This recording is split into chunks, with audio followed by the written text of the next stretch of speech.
감이 많이 열렸죠. 예. 제가 이 동네 처음 와서 놀랐던 게 가을 되니까 감나무가 그렇게 많더라고요. 근데 저희가 있는 그 학교에도 제가 이렇게 매일 다니는 그 길목이 있습니다. 건물과 건물 사이에 감나무가 있어요. 근데 감이 얼마나 탐스럽게 열렸는지 먹고 싶다 이런 생각이 드는데 이게 높아서 따기가 어렵더라고요. 감나무하고 대추나무가 나란히 있어요. 그래서 대추나무는 제가 많이 따 먹었습니다. 그래서 긴 짝대기를 우리 또 관리하시는 또 집사님이 계셔서 잘 또 얘기를 해가지고 고리 달아가지고 가지를 이렇게 딱 늘어뜨려가지고요, 손 닿는 데는 열심히 대추를 따 먹었거든요. 이게 대추가 얼마나 맛있는지 몰라요. 사과보다도 맛있는데 이 감은 이게 만만치 않더라고요. 정말 많이 열렸거든요. 근데 이게 조금만 덜 익으면 떫어서 못 먹고요. 그리고 이제 익었다 싶으면 새가 와서 다 쪼아 먹어갖고 없고요. 이 감은 이게 타이밍을 맞추는 게 굉장히 어렵더라고요. 그래서 얼마 전에 한 일주일 전에 진짜 나름 잘 익은 감을 하나 딱 땄는데, 물론 이게 매달린 상태에서 홍시는 잘 안 되잖아요. 그렇죠? 그러면 그 전에 막 떨어지더라고요. 그래서 따가지고 제가 얼마나 정성을 들였는지 한 일주일 넘게 사무실에다가 잘 놔두고요, 한 대여섯 개를 따가지고 지금 이제 하나가 완전히 홍시가 돼갖고 오늘 먹을까 말까 고민을 하다가 내일 먹어야지 하고 쫙 놔두고, 사실 오늘 그거를 이게 교육용 교재를 한번 갖고 와볼까 하다가 깜빡이고 못 갖고 왔는데 내일이면 없어질 감인데 이제 홍시가 잘 됐습니다. 그래서 나머지가 이제 몇 개가 익어가고 있는데 이게 농사에 전혀 무관한 접니다. 진짜 뭐 농사를 지어본 적도 없고 관심도 없는데도 이게 나무에 열매가 매달려서 익어가는 걸 보면 얼마나 기분이 좋고 흐뭇한지 모릅니다. 내 입에 안 들어와도 보기만 해도 맛있어 보이고 배가 부른데, 아마 하나님께서 우리의 믿음이 잘 익어가는 그런 모습을 보시면 얼마나 기뻐하실까 하는 그런 생각을 해보면서 이 가을에 모든 열매들 곡식들이 잘 익어가고 있는 이때에 여러분들의 신앙도 아름답게 익어갈 수 있기를 간절히 축원합니다.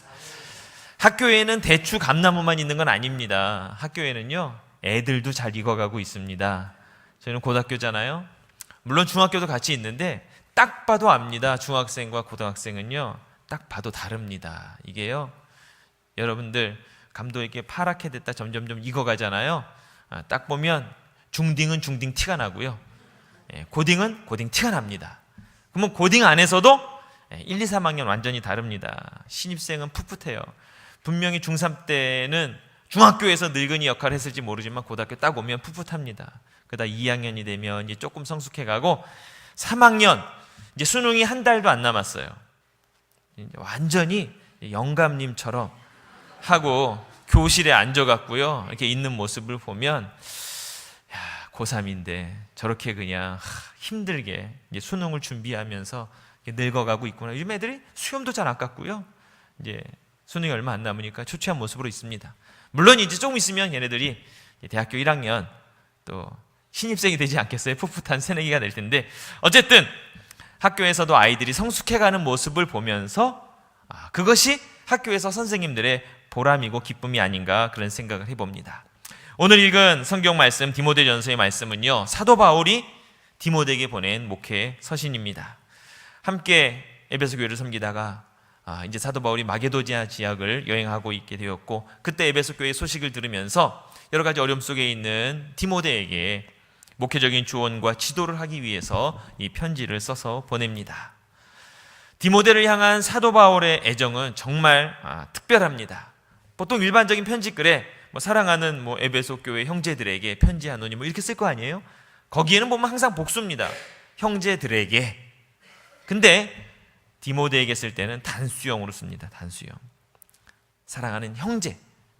사실은 형제를 넘어서서 사도 바울은 디모데를 향해서 아들이라고 지칭하기까지 특별한 사랑과 애정을 가지고 있었습니다. 그러기에 저는 이 편지를 읽으면서 더더욱 다른 어떤 편지보다도 이 사도 바울의 어떤 진정성과 애정이 담겨져 있지 않나 하는 그런 생각을 해봅니다. 자신의 후계자와 같은 이 젊은 목회자 디모데에게 개인적으로 쓴 편지. 사실 이것이 어떻게 보면 개인적인 편지일지 모르지만 그 편지가 개인적인 것을 넘어서서 에베소 교회 교인들을 향해서 주는 메시지였고요. 그렇다면 이 편지는 오늘 우리가 읽을 때 사도 바울이 사랑하는 모든 성도들을 향해서 주신 말씀이라고 생각하며 이 말씀을 읽는다면 오늘 우리가 어떻게 신앙생활해야 할 것인가에 대한 중요한 교훈을 이곳에서 발견할 수 있으리라고 생각합니다. 오늘 이 말씀, 읽은 말씀에 보면 첫 번째 이렇게 시작합니다. 이 모든 일에 전심전력하여 라고 말씀을 시작하고 있습니다. 이 모든 일은 앞에서 이야기하셨던 많은 이야기겠죠. 쉽게 표현하자면 목회자인 디모데가 교회를 섬기고 봉사하고 목회하는 그 일에 있어서 그 모든 관련된 일에 있어서 전심전력하라 하는 것입니다. 성경 읽기, 설교하기, 가르치기, 믿음과 인격을 성숙시키는 일, 은사를 바르게 활용하는 일, 교회의 문제를 어떻게 치리할 것인가, 이런 여러 가지 문제들, 이것들을 행하는 데 있어서 전심전력하라. 아마 우리에게 적용해 보자면 성도로서 해야 할 기본적인 신앙생활들이 있지 않습니까? 공예배에 참석하고 말씀의 은혜 받고 기도 생활하고 나가서 전도하고 하는 우리 신앙생활의 모든 일에 있어서 이 모든 일에 우리가 전심전력해야 할 것을 우리에게 말씀해 주시고 있습니다. 어쩌면 이 젊은 목회자였던 디모데에게는 이것이 정말 중요한 문제였을지 모르고 사실 우리 모두에게도 똑같이 적용되는 중요한 문제라고 생각합니다. 여기서 표현하신 전심전력하다 하는 단어는 멜레테오라는 동사를 쓰셨는데 이거 사전을 찾아보니까요, 첫 번째 의미는 받은 사명대로 일하라 그런 뜻이고요. 두 번째는 그 일을 위하여 항상 준비하고 연구하라 그런 의미가, 사전적인 의미가 담겨져 있습니다. 그러니까 전심전력하는 것은 내가 어떤 일을 맡았던 그 맡은 사명, 그 사명에 최선을 다하는데 그 일을 위해서 항상 내가 잘 준비하고 그 일을 잘 할 수 있도록 끊임없이 연구할 것을 말씀해 주고 있는 것입니다. 그래야 어떻게? 그 가운데서 성숙이 일어난다는 것입니다. 예전 개역성경에는 진보라고 표현이 되어 있었어요, 단어가. 여러분들은 그 단어를 많이 기억하실 것입니다. 그러나 지금 바뀌어진 성경에는, 개정된 곳에는 성숙이라는 단어로 표현되어져 있습니다. 프로코페라는 단어입니다. 이 말은 말 그대로 성장, 성숙, 변화, 이런 의미를 담고 있습니다. 이러한 성장, 이게 나뿐만 아니라 모든 성도들이 이 성장을 알아볼 수 있도록 최선을 다해서 전심전력하라, 이렇게 권면해 주시고 있습니다. 여러분, 그런 말이 있죠.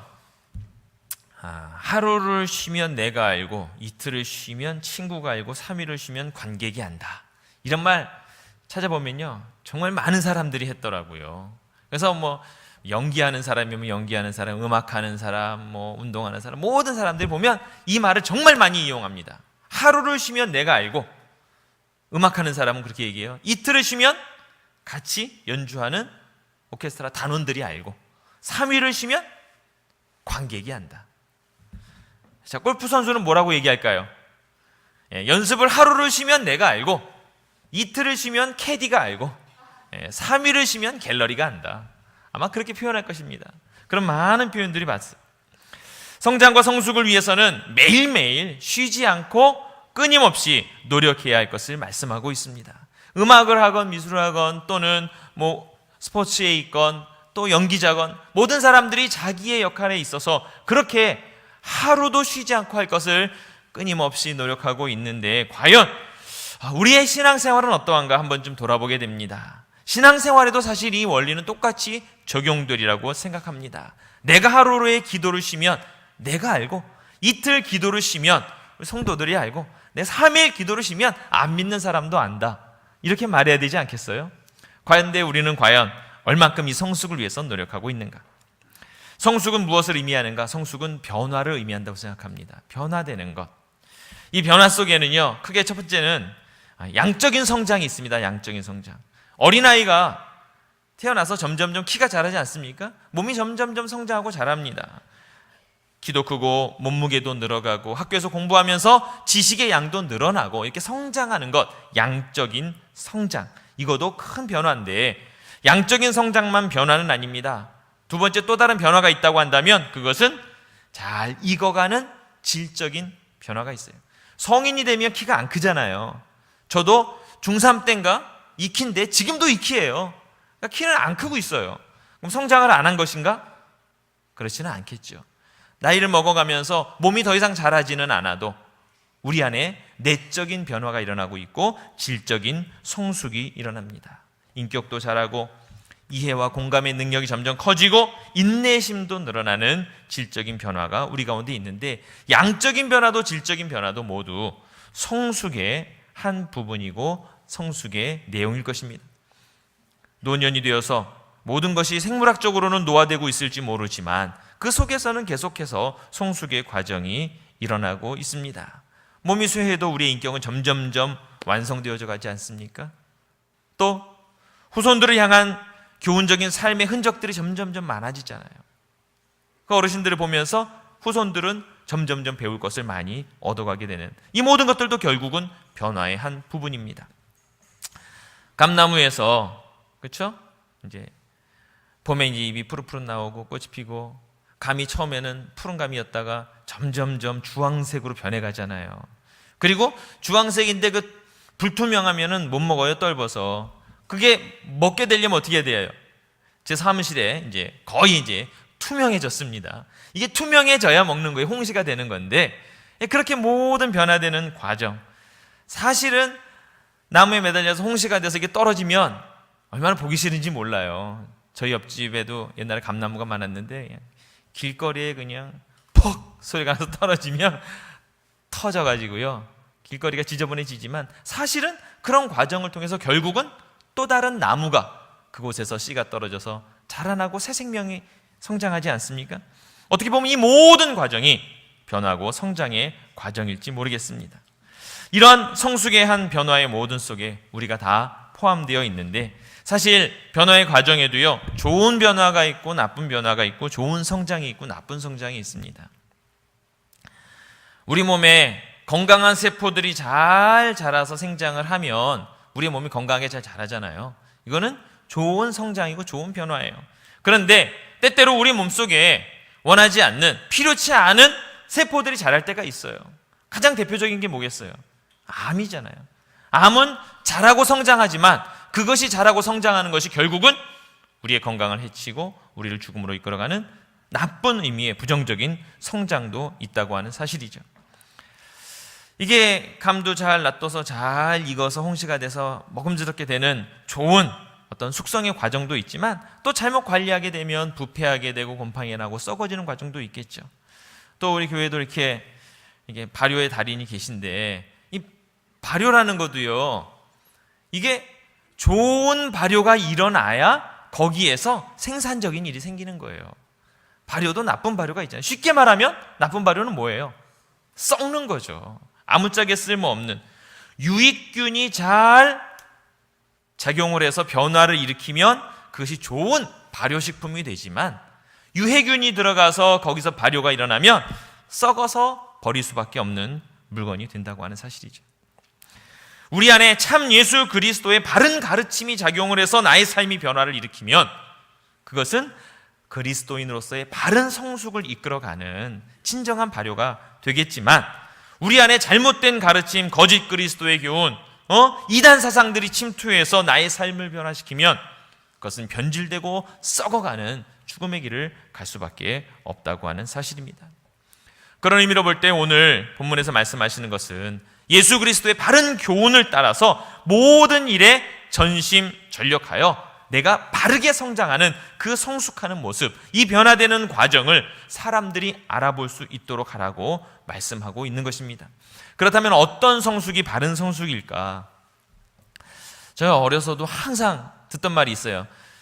제일 많이 듣는 거 지정의, 그렇죠? 또는 옛날에 시골에 가면은 지덕체, 이런 거 꼭 써 있었어요. 요즘엔 학교는 잘 안 쓰는 단어긴 한데 지금 곰곰이 생각해 보면 이게 정말 중요한 개념입니다. 지정의, 지덕체. 우리의 성숙이 이 세 가지가 골고루 균형을 맞추어야만 건강하게 자라는 것 같아요. 먼저 지적인 성숙, 너무너무 중요합니다. 고린도전서 13장 11절에 이런 말씀이 있습니다. 내가 어렸을 때에는 말하는 것이 어린아이와 같고 깨닫는 것이 어린아이와 같고 생각하는 것이 어린아이와 같다가 장성한 사람이 되어서는 어린아이의 일을 버렸노라. 어린아이 때 생각과 말과 그 지적 수준을 가지고 계속 살면 안 됩니다. 우리는 지적으로, 인격적인 최소한의 성숙을 이루어야 됩니다. 지적인 성숙을 위해서는 무엇을 해야 됩니까? 하나님의 말씀에 대한 공부를 게을리해서는 안 된다고 하는 거예요. 성경의 말씀을, 이 하나님의 뜻을 알아가는 일을 게을리하면 우리는 지적 성숙이 멈춘 그러한 사람이 될 수밖에 없는 겁니다. 제 주위에 보면요, 교회는 오래 다녔는데 성경에 대한 지식이 좀 없는 그런 분들이 간혹 있더라고요. 개포교회에서는 아직 못 봤어요. 근데 제가 전에 있던 데 보면 그런 분들이 있어요. 교회는 오래 다녔어 분명히. 그런데 성경책 찾는 게 힘들어. 예레미야, 이게 신약인지 구약인지 그러고 다니엘이, 그러면 다니엘이 사람 이름인지 지명인지 성경 지식이 부족한 분들이 간혹 있습니다. 물론 예수 그리스도가 나의 구주이심을 고백하는 그 하나만으로도 사실 충분합니다만, 그러나 성경의 지식이 부족하면 우리의 믿음이 쉽게 흔들릴 수 있어요. 그렇기 때문에 성경에 대한 지식은 매우 중요한 성숙의 척도가 되는 것입니다. 여러분, 성경에 보면 땅에 뿌려진 씨앗의 비유를 예수님이 말씀하셨습니다. 4가지로 떨어졌어요. 길과 흙이 얕은 돌밭, 그 다음에 가시떨기 좋은 땅. 이 떨어진 씨에 대해서 말씀하시는데, 길가에 떨어지니까 어떻게 됩니까? 새들이 와서 먹어버렸고요. 돌밭에 떨어진 씨는 어떻게 됩니까? 흙이 깊지 않아서 싹은 나지만 해가 돋으니까 곧 말라버렸고, 가시떨기에 떨어진 씨는 어떻습니까? 자라서 좀 자라고 싶은데 가시떨기 때문에 기운을 막아서 결국은 열매를 맺지 못한다. 이렇게 말씀합니다. 이 말씀 속에 의미의 해석도 주셨는데, 길가에 뿌려진 것은 말씀을 듣기는 들었으나 사단이 와서 바로 말씀을 뺏어버린 것이고요. 돌밭에 뿌려진 것은 말씀을 듣고 기쁨으로 받아들였어요. 그러나 환난이나 박해가 일어나면 곧 넘어지는 자인 것이고, 가시떨기에 떨어진 것은 말씀을 듣기는 들었으나 세상의 염려, 재물의 유혹, 기타 욕심이 들어와서 이 말씀이 결실치 못하게 하였다라고 예수님 말씀합니다. 이 모든 것을 하나로 요약하면 그러네요.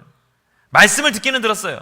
그러나 말씀에 대한 성숙이 없으니까 결국 말씀으로 인해서 열매를 못 맺은 거예요. 그것이 길가건 돌밭이건 가시떨기건 간에 말씀에 대한 성숙을 막는 요인들이라는 것입니다. 말씀에 대해서 뿌리가 내리고 그것이 자라서 성숙하고 열매 맺기까지 우리는 말씀에 대한 지적인 성숙을 이룰 수 있어야 합니다. 예수님께서 모래 위에 집을 짓는 자와 반석 위에 집을 짓는 자를 비유로 말씀해 주셨습니다.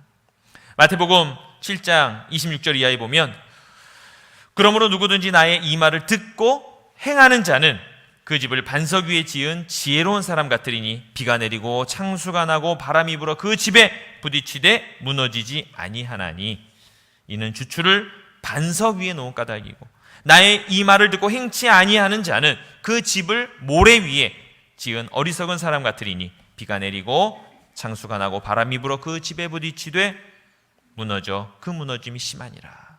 말씀에 대한 성숙이 없으면 모래 위에 집을 지은 사람과 같고 결국 그 집은 무너질 수밖에 없다고 하는 사실입니다.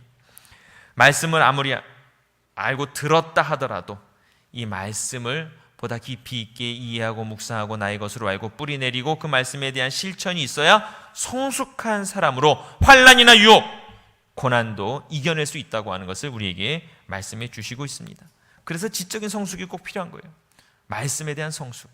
두 번째는 지정의니까요. 정적인 성숙이 필요합니다. 정은 뭐냐? 저는 이렇게 이해했어요. 정은, 지정의의 정은 소통, 공감, 합일, 이해, 이런 단어로 생각해 보았습니다. 다시 말하면 정적인 성숙이라 하면 하나님과의 관계의 성숙을 의미한다. 좀 더 쉽게 말하면 하나님과의 영적인 호흡인 기도가 성숙하는 것이고, 하나님과의 대화를 통해서 하나님의 마음을 알아가는 성숙, 이런 우리의 감성적인 성숙이 반드시 필요하다고 하는 사실입니다. 하나님과 실시간으로 교통하고 공감하는 사람만이 이 시대에서 진정 하나님이 원하시는 하나님의 마음을 읽어낼 수 있는 것입니다. 머리로만 말씀을 알고 마음으로 하나님의 그 마음을 공감하지 못하면 하나님의 마음으로 세상을 볼 수가 없고 바른 신앙생활을 할 수 없는 것입니다. 때로 보면요, 지적인 성숙은 충분히 이루었는데 이 정적인 성숙이 없는 사람들이 간혹 있습니다. 이름을 말할 수 없지만 제 주위에 있어요. 저희 학교에 있어요. 개포교에서는 아직 못 봤습니다만 있어요. 어떤 사람이냐, 진짜요, 이렇게 대화하면 어디서 배웠는지 하여간 성경 지식은 기가 막힙니다. 막 신학책도 있나 봐요. 그 사람은 정말 모르는 게 없어요. 성경에 대한 지식은 너무나 많은데 말씀에 대한 감동은 없는 사람이에요. 지식만 있어요. 그리고 그 말씀에 대한 실천도 물론 없죠. 그렇게 많은 지적인 정보가 들어있는데 그걸 어디다 쓰는지 아십니까? 어디다 쓸까요, 그걸? 예, 맞습니다. 현재 기독교의 문제점을 비판하는 데만 사용하고 있어요. 그래서 이 말씀이 결과적으로는 어떤 곳에 쓰이느냐? 자기의 가장 인본주의적인 사상을 그것을 부각시키는 데 쓰고 현재 기독교의 여러 가지 문제점들을 지적하는 데만 사용하고 있는 거예요. 결코 이런 사람을 성숙한 그리스도인이라고 말하지 않습니다. 지적인 수준이 아무리 성경에 대한 지식이 많아도 정적인 성숙이 없는 사람은 올바른 그리스도인이 아니기 때문이에요. 2000년 전 말씀이 오늘 살아계신 하나님의 마음으로 읽혀지지 않는다면 그것은 화석화된 죽은 신앙에 불과합니다. 예수님 당시에도 많은 유대인들, 특히 예수님이 책망하셨던 그런 바리새인들이 이런 사람이 아니었을까 한번 생각을 해봅니다. 지적인 성장을 충분히 이루었을지 모르지만 정적인 성숙이 없었던 사람들, 화석화된 말씀 속에 살아가고 있는 어떤 율법주의자들, 도그마티즘에 빠진 사람들, 혈관이 굳어지면 뭐가 되는 거예요? 동맥경화가 오잖아요. 그렇죠? 큰일 납니다. 간도 굳어지면 어떻게 돼요? 간경화 오잖아요. 얼굴 까매지는 거예요. 건강에 정말 빨간불이 들어오는 겁니다. 뭐든지 딱딱하게 굳어지면 병이 오는 겁니다. 몸에 유연성이 있어야 돼요. 혈관에도 유연성이 있어야 되고요. 피부에도 유연성이 있어야 되고 우리의 마음에도 유연성이 있어야 되는데 하나님의 마음으로 읽지 못한 말씀의 지식만 있는 사람들, 영적인 동맥경화, 간경화 환자들이 간혹 교회 공동체 안에도 있다고 하는 것을 보게 됩니다. 오랜 신앙의 연륜을 자랑을 하지만 많은 성경적인 지식을 갖고는 있지만 하나님과의 교제가 사라진 지 오래된 사람들, 기도하지 않고 과거에 쌓아뒀던 지식만 가지고 사는 사람들. 나도 그런 바리새인 같은 어떻게 보면 속된 말로 이 영적인 꼰대가 되어가고 있는 것은 아닌가 하는 그런 생각, 반성들을 하게 됩니다. 지적인 성장, 그 성장을 이루었다면 그 성숙을 보다 아름답게 원숙하게 만들기 위해서 내 안에 정적인 하나님과의 끊임없는 실시간 교통이 이루어지는 하나님의 마음을 읽어드리고 하나님과 교제하는 기도에 성숙이 있어야 한다고 하는 사실입니다. 여러분들 가운데도 지적인 성숙과 또 정적인 성숙, 모든 것들이 함께 골고루 이루어질 수 있기를 간절히 축원합니다. 그걸로만 끝나면 안 됩니다. 세 번째, 지정의잖아요. 의적인 성숙이 있어야 합니다. 의는 무엇입니까? 우리의 의지적인 결단과 행동, 그것을 의미하고 있습니다. 다시 말하면 하나님의 말씀과 지적인 성장도 이루어지고 하나님의 뜻을 알고 하나님의 마음을 읽어. 근데 그것만으로 끝나고 삶의 변화와 행동이 없다면 그것은 올바른 성숙한 신앙인의 모습은 아닙니다. 마태복음 7장 21절에 보면 나더러 주여 주여 하는 자마다 다 천국에 들어갈 것이 아니요 다만 하늘에 계신 내 아버지의 뜻대로 무엇하는 자? 행하는 자라야 들어가리라.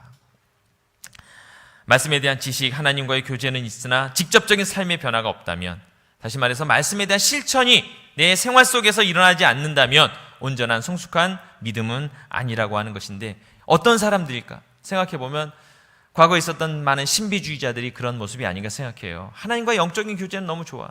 그러나 삶 속에서 드러나는 실천적인 행동이 별로 있지 않았던, 은혜 받는 것은 좋아하지만 이 은혜 받은 것을 가지고 나의 가정을 변화시키고 이 은혜 받은 것을 가지고 세상에 나가서 사람들에게 선포하고 자기의 변화된 삶을 증거하는 것이 부족한 사람들.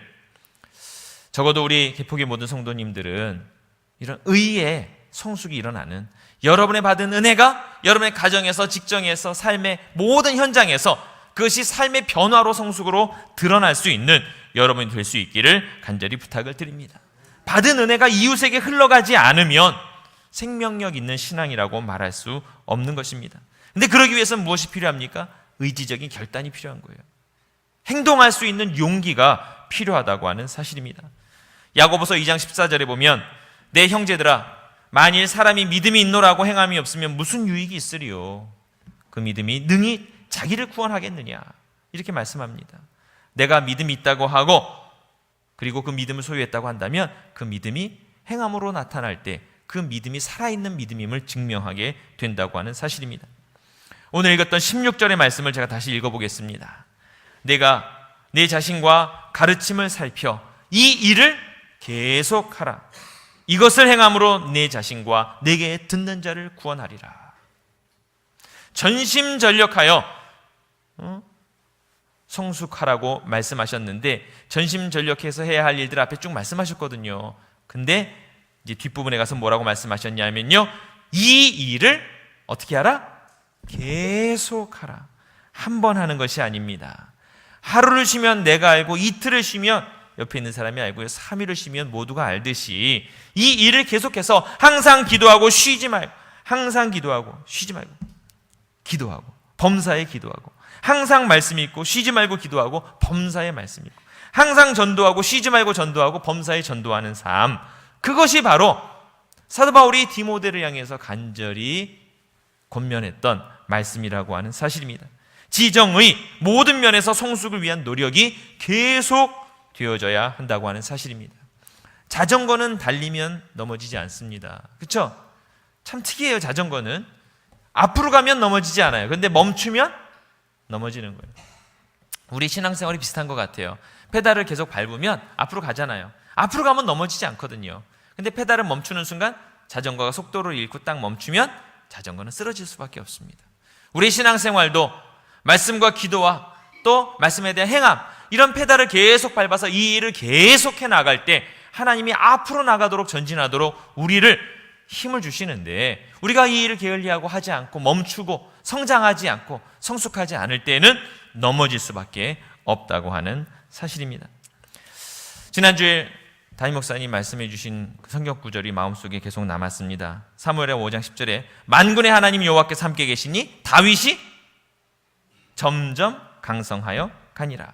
점점 강성하여 가는 삶은 무엇입니까? 하나님이 함께 하시는 삶, 우리가 계속 성숙하고 변화되어져 가는 성장의 삶, 지적으로도 정적으로도 의지적으로도 계속 성숙하도록 노력하는 삶, 그 속에 우리 가운데 역사하시는 하나님의 역사의 증거가 나타나는 삶, 그런 삶을 통해서 하나님은 무엇을 하십니까? 그게 나를 구원하고 내가 가르치는 자를 구원하게 되는 삶으로 열매 맺게 된다고 분명히 말씀해 주시고 있는 것입니다.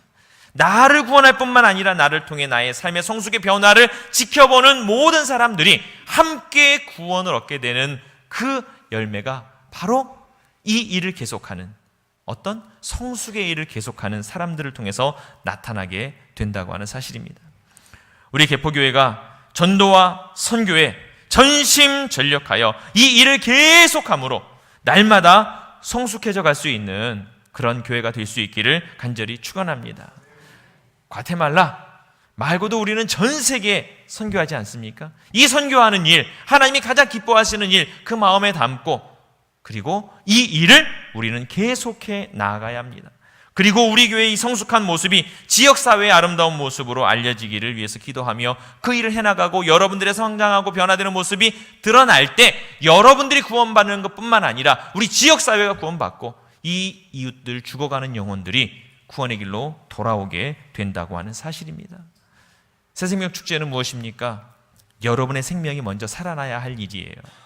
내가 내 안에서 성숙함으로 이 일을 계속하고 내가 날마다 새로운 존재로 변화되고 성장해가는 것, 이것이 새생명 축제이고, 그렇게 여러분의 삶이 변화되면 여러분 자신을 구원할 뿐만 아니라 여러분의 변화된 모습을 바라보는 이웃들이 여러분을 통해서 그리스도께로 돌아오는 놀라운 생명의 축제로 이것이 이어져 가게 될 것이라고 하는 사실입니다.